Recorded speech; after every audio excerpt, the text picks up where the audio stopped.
Welcome to the podcast. If you'd like to listen to an ad-free version of this episode and all of our episodes, then search True Crime Today Premium Plus on Apple Podcasts and press subscribe. That's our premium channel where all of our ad-free and advanced episodes live, all in one place. True Crime Today Premium Plus. Search it on Apple Podcasts and press subscribe. Even try it for 3 days free. The blood washed away, but the guilt never does. Welcome to Hidden Killers with Tony Bruschi, featuring psychotherapist and author Siobhan Scott. Ashley Benefield, known as the Black Swan murder trial that wrapped up several months ago. The sentencing just this last week, and the sentencing comes down to 20 years in prison for first-degree manslaughter, as Ashley Benefield was convicted of murdering Doug Benefield during a domestic altercation in 2020. This has been a very confusing case with lots and lots of layers, and then some more layers even after that. And really two individuals, I think, at the end of the day, who are not healthy and not healthy enough to be in a relationship with one another. And you got the chaos at the end of the day of what we've seen here. Joining me to discuss, Siobhan Scott, psychotherapist and author. I remember I was going back and forth on this during the trial of, did I believe her? Did I not believe her? And I don't think it's even necessarily a matter of belief. I think it's a matter of what she did when and her intentions at those specific moments. Because I think there probably is, deep down, she has a good intention. She's looking out for her daughter. But I think it goes through selfish filters and to a way, to such an extreme, that someone ended up ending their life. What's your take on a 20-year sentence for everything that she's been convicted of participating in? You know, based upon, this is one trial, fortunately, that was televised. I watched every moment of it. I took copious notes. I listened to the professionals. I would have not voted to convict her. I mean, I do think it was self-defense. Not everybody agrees with me, which is fine.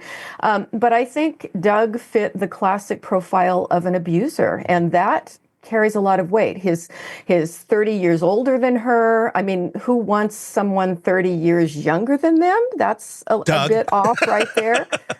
He had the money. It was a 13-day courtship, and multiple witnesses said he was obsessed with her and pathologically jealous. He put the tracker on her car, peeped in her windows, and then we had a series of really kind of scary, threatening violence texts that were bizarre.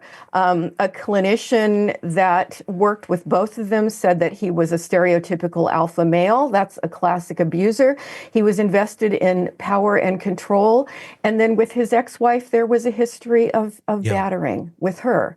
So, and then combine that with Ashley's testimony, which was really dramatic. And, you know, can people fake drama? Sure, sometimes. But I found her very credible, and just based upon my years of work with battered women and abusers, I would have voted to acquit her, you know? What about the no tears? Because that was a big thing on the stand. It was a big thing. There's just recently a Dateline that was put together on this story after the trial, talking to all the attorneys. And that was a big point that was brought up by the prosecution attorneys, where the lights were down and they were asking Ashley questions. I believe there was some stuff up on the screen, and she was talking with what sounded like through tears. And then out of nowhere, the prosecution said, turn the lights up. Turn the lights up. There's no tears at all on her. I know that that's something that gets thrown out there a lot, and like, oh, gotcha. Is that really a thing, though? I mean, tell me about that. Yeah, I don't really give credence to this idea that there have to be visible tears when somebody's upset or crying. I don't know where that comes from. And then I start to analyze, let me think the times I've cried. Do I always have tears? Yeah. I'm not even sure about that. Sure. So I don't think on that alone, I would say that there's no credibility with what she's saying. The thing that gets me about this case, and this is where my hang up on Ashley comes from, is earlier on, during the custody disputes, her actions, the things she was saying to officers, to parole officers and things of that nature, and officers of the court, screaming that arrest him now. And there really was no reason to arrest him in that setting. And it'll make him look really bad in front of the court. These are what she's saying to an officer. Like, I can't just go and arrest him in front of the court. That's not, and then I'll do anything for my kid. Really hysterics, the way that she was acting, not in a place of control, not in a place of anything healthy. That sort of behavior is what spooks me. I guess as a man, if I were to be in a situation of your partner, they have your child, and they want you to have no custody, nothing to do with them whatsoever, but they don't really have anything to go on. They have nothing to stop you from having that custody. So they're going to start making things up or just saying really, really horrible things about you in public, which is really kind of what was going on initially in these custody hearings. And the judge there said there isn't one centilla of truth. So I believe what you're saying, Ashley. I think you're making all this up because there's no evidence backing any of it up. That to me really made me think this is someone who's very slippery. This is someone who will say, do whatever she needs to do for what she thinks is the right thing and the justice thing to do here. It's complicated, and custody battles bring out the worst in people. It's not uncommon to see people get hysterical on both sides. Yeah. Men and women get hysterical because we have such intense feelings about our kids.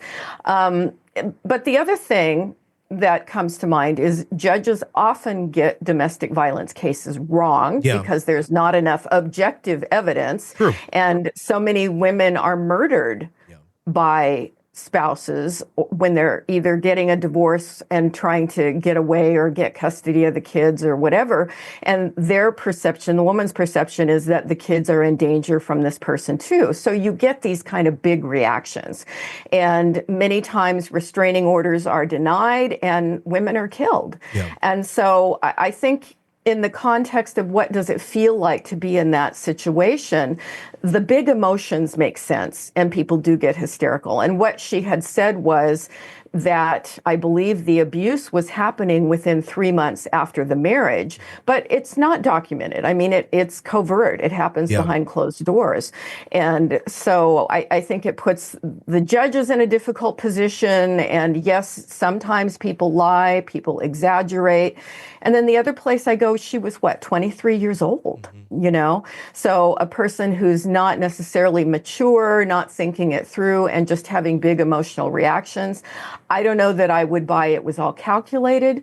Could some of it have been exaggerated? Sure. But it's a messy case with a lot of gray area. Very hard to know. Well, and I think it makes it more complicated when you have extremely emotionally unregulated people. And I think you have that honestly in both of these individuals. You have the fact that he's punching holes in walls when he's angry, firing a gun when he's angry. I mean, these are not normal things to do. I mean, nor is it a great idea to, keep reconciling and then inviting him back to your home and then you're going to move together. And I mean, again, I'm not victim blaming here. I'm just saying these are two people who didn't seem to grasp the emotions that they were going through and then take the correct actions because of those emotions. Because one would think if this is this horrible, why are you having any interaction? You already are away from him, but then he did kind of go into that stalking area. It's just so convoluted all around, and it's hard to believe someone, whether you should or not. And maybe she should be believed when they do seem to go to extremes and exaggerate things. On one hand, and then to another, it's more balanced. It's the boy who cried wolf to a certain extent, but you don't know what is real and what is not because those emotions are turned up to 12, and it all just becomes white noise. Yeah. And it's a terrible situation for the court to try to sort through and get to what is really happening. It's terrible to be the therapist in that situation sometimes. And it is also common in domestic abuse relationships for them to break up, reconcile, break up, reconcile. In fact, I'd say that is what happens most of the time. And sometimes that goes on for years and years because people tend to be hopeful. Mm-hmm. And, they have a honeymoon phase and the batterer promises, oh, it'll be different now. I love you so much. It's seductive. they do have, couples like this have a very strong, intense bond often, even though, as you say, it's not a healthy bond. Yeah, it's a and trauma neither bond. one of them were in a place to be in this kind of romantic relationship. Is there a silver lining in all of this? I know the first thing people are saying, oh my gosh, this little girl, now she doesn't have her mom for 20 years. Dad is dead. I was making this point the other day. I mean, it's kind of dark, but it's kind of like, maybe that's the best thing for this little girl. Maybe at the end of the day, Ashley was not going to be a great mom. I mean, she doesn't seem extremely stable from what we've seen. Would she have been a great mom? Or would she have just kind of repeated a cycle here and created another person very similar to her? Because that's all she knows. And then you have dad that's completely gone. If he were around, again, probably not a great parent at the end of the day. That's going to create a very wonderful, balanced human being. Is this child better off being raised, hopefully, by someone who is a much healthier individual in their mind and what they can do to raise this person versus Ashley or Doug if he was still around? It's such a hard one to say. I mean, we can speculate, but I think having your father murdered by your mother and having mother incarcerated during your entire growing up years, I mean, that is a burden that's going to be rough for this child, unfortunately. But what's worse, and my speculation is that I don't think she'd be a great influence. So if we're going down that road, is it better to have that person there or is it not? It depends. I think a lot of young women who are in abusive relationships can learn and look at their mistakes and look at their patterns and then go on to have effective, fairly healthy lives. And again, with this personality stuff, the tendency to have big emotional reactions, we learn to moderate. I mean, the brain isn't done baking until age 25. Yeah. So we can learn. I always say the 20s are when most of us, including me, made our big romantic mistakes, had the early marriages that were just, terrible judgment. I did that. But I think reasonably bright people can learn and then move on to do relationships differently. So she could have been an effective parent. There's certainly a lot of could have. I mean, she's not a static person where she's would have been or will be this version of herself eternally. If she did get on the right path to growth and getting better in her mind for herself and then for her daughter, you're right. It could be a completely different story, but one that. This is how the cards have fallen. And it's a sad story all around. Fascinating look at abuse, though, and in a very interesting or bizarre way, it all fleshes out in this case. Yeah, this would be an interesting case study for people who are studying to be therapists, to try to watch all this testimony and weigh it and sort it out and have the same kind of discussion that you and I are having right now. Yeah. Welcome to the podcast. If you'd like to listen to an ad-free version of this episode and all of our episodes, then search True Crime Today Premium Plus on Apple Podcasts and press subscribe. That's our premium channel where all of our ad-free and advanced episodes live, all in one place. True Crime Today Premium Plus. Search it on Apple Podcasts and press subscribe. Even try it for 3 days free. You're neck deep in a dark, twisted tale, and just as the tension peaks, bam, a commercial about some miracle diet pill breaks the spell. It's like finding a fly in your soup after the first bite. But here's the fix. True Crime Today Premium Plus on Apple Podcasts. You get to enjoy your crime stories without the junk. Ad-free episodes, extended interviews that go beyond the surface, and early access to all the gruesome details. It's like swapping out a can of cheap beer for a glass of fine whiskey. So search for True Crime Today Premium Plus on Apple Podcasts. Subscribe and keep the darkness flowing uninterrupted.